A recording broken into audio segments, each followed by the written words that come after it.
Welcome, I'm Courtney Davis from the empoweredwoman.ca, and in this video I'm talking about how to increase your sexual pleasure. And so I'm not going to be talking about using the next powerful, amazing, vibrating toy or the best fantasies to escape into.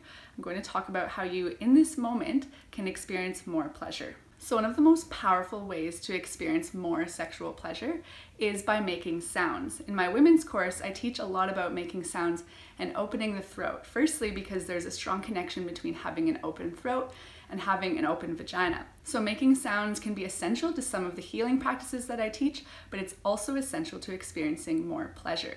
Because when you make sounds, you effectively help yourself to open and relax. And when you're open and relaxed, you open to the flow of pleasure in your body and you can experience it more deeply and sort of expansively. As well, when it comes to making sounds, you can increase or decrease your pleasure based on the certain sounds or words that you express. So even for something like a clitoral orgasm, if you experiment with making certain sounds or using certain words, as your build to orgasm or your pleasure is building, you can feel how those certain words will either increase your pleasure or decrease them. And you can experiment with this with even simple words like yes and no.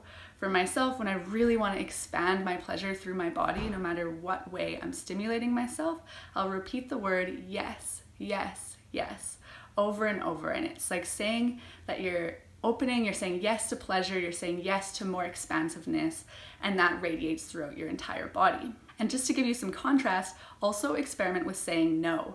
And notice how the word no can sort of contract your energy and shut down the flow of pleasure throughout your body. Another even more powerful way to increase the sexual pleasure that you experience is through presence. So slowing down and really tuning into what you're already feeling. We have such a friction-based conception of pleasure in our society. It's always more, harder, faster.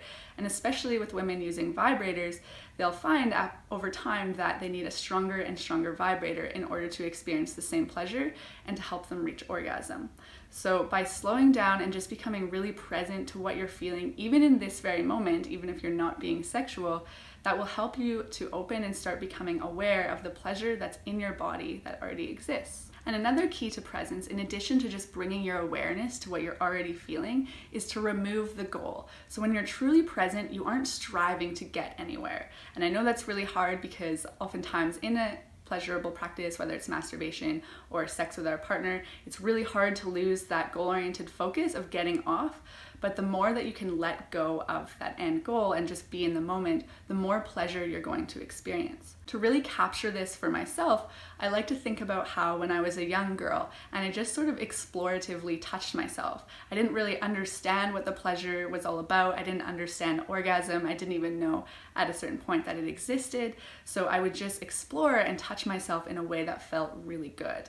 And you can do that as well, just sort of playing around and exploring and following what feels good without jumping to the expectation or the outcome of needing an orgasm. And so when you're exploring your body and just feeling what feels good, see if you can do so in a really slow, relaxed way. Rather than focusing on faster and faster friction, just opening and slowing down and tuning into the most subtle sensations. If you allow your pleasure to build while you stay slow and relaxed, you'll experience even more powerful orgasms. Often, if I'm self-pleasuring and I feel that I'm really resisting slowing down and just tuning in to my body and becoming more present, I'll find that that's because I'm running away from wanting to feel something, so from stress or certain emotions.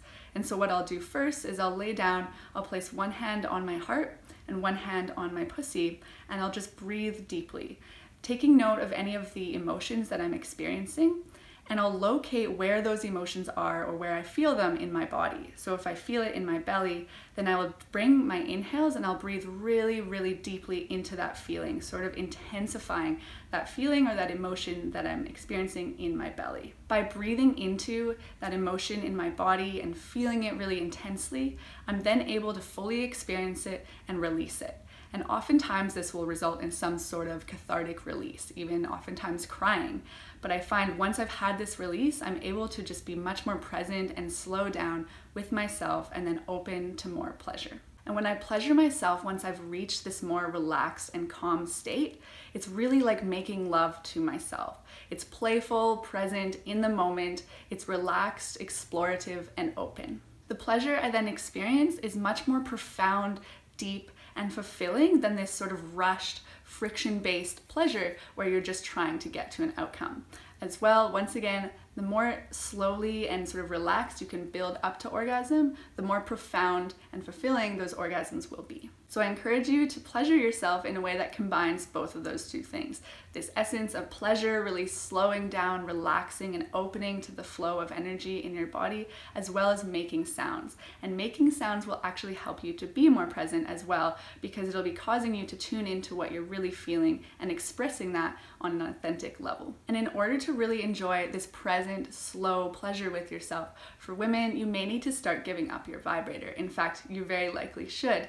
And it's not that anything is overtly wrong with vibrators, it's just that they desensitize you over time and you keep needing that more and more intense stimulation. And so you'll never be able to find that expansive, slow, deep, fulfilling pleasure within yourself and with a partner if you're habitualized to using a vibrator.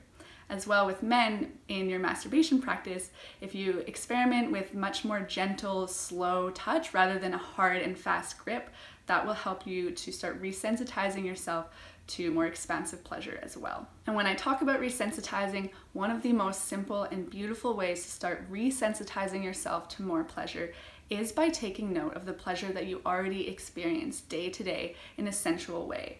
So the way your body feels as you're moving down the street, or how it feels to eat that first bite of breakfast in the morning, just the simple things, bringing your awareness acutely into the subtle sensations you're feeling will start opening you up to more pleasure. Thank you for watching. If you enjoyed the video or you can relate to anything that I've said, please drop me a comment below right away. Give me a thumbs up, subscribe, and also head over to my website, theempoweredwoman.ca, where you can learn about my e-courses, Viva la Vagina, for men and women, all about experiencing your full sexual potential.